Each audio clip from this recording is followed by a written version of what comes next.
జిల్లా పార్టీ అధ్యక్షులు అవ్వడం అనేది మీకు ఎన్నో డోర్లు ఓపెన్ అయిపోయినాయి.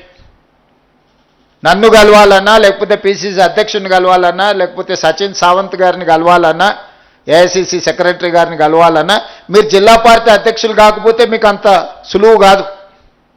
ఈరోజు మీరు జిల్లా పార్టీ అధ్యక్షులు అయినారు కాబట్టి ఒక 50 మందిని రూమ్లో కూర్చోబెడితే జాతీయ స్థాయి నాయకులు అందరితో ఈరోజు మీరు ప్రత్యక్షంగా కొన్ని గంటల సమయము వాళ్ళతో కలిసి మాట్లాడడానికి, కార్యక్రమంలో పాల్గొనడానికి అవకాశం వచ్చింది.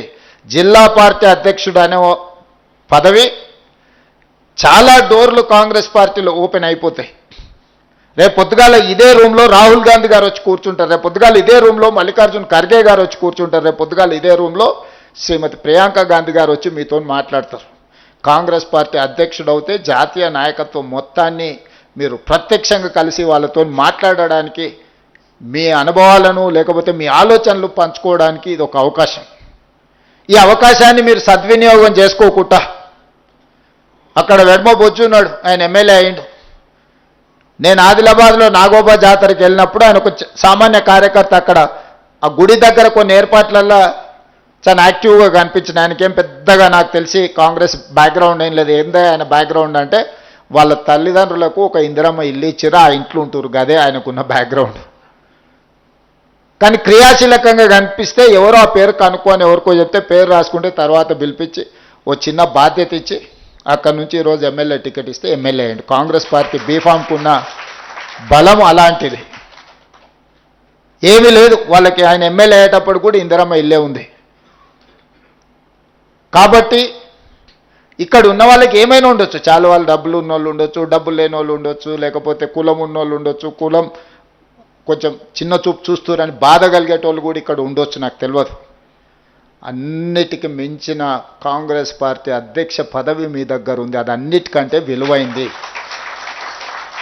ఈ విలువైన పదవిని మీరు దుర్వినియోగం చేసుకుంటే ఇక మిమ్మల్ని ఆ దేవుడు కూడా బాగు చేయలేడు.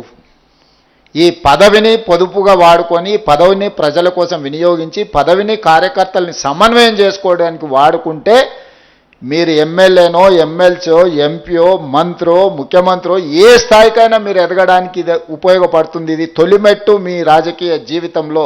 జిల్లా పార్టీ అధ్యక్షుడు అనేది మీ రాజకీయ జీవితంలో ప్రతివాడికి ఒక కోరిక, ఒక ఆలోచన, ఒక పట్టుదల ఉంటుంది. కానీ అది చేరుకోవడానికి, అది సాధించుకోవడానికి చాలామందికి అవకాశాలు రావు. ఈరోజు మీ జిల్లాలోనే ఎంతమంది పోటీపడి ఉంటారో మీకే తెలుసు. మరి అంతమందిలోకి వెళ్ళి పార్టీ మీకు అవకాశం ఇచ్చిందంటే సంపూర్ణమైన విశ్వాసం మీ మీద పెట్టుకున్నది పార్టీ. మీరు ఆ విశ్వాసాన్ని దెబ్బతీయకండి. జిల్లా పార్టీ అధ్యక్షుడు అంటే నచ్చనోళ్లను అడ్డు తొలగించుకోవడం కాదు, నచ్చనోళ్లను కూడా దారిలోకి తెచ్చుకోవడమే జిల్లా పార్టీ అధ్యక్షుడి యొక్క బాధ్యత. మీరు చాలా చూసి ఉంటారు, ఎన్నికల కంటే ముందు ఎన్ని రకాల సమస్యలు వచ్చినా కూడా మేము ఎవరిని బయటకు పోనీయకుండా అందరిని ఏదో ఒక రకంగా లాక్కొచ్చి అందరిని ఒక దగ్గర కూర్చోబెట్టుకొని ఎన్నో రకాలుగా అందరినీ సమన్వయం చేసుకుంటే ఈరోజు మనం ప్రభుత్వాన్ని ఏర్పాటు చేసుకోగలిగినాము.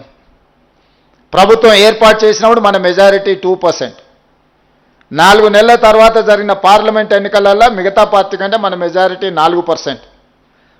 2 సంవత్సరాల 2 నెలల తర్వాత జరిగిన మున్సిపల్ ఎన్నికల్లో మన మెజారిటీ మిగతా పార్టీ కంటే 12%.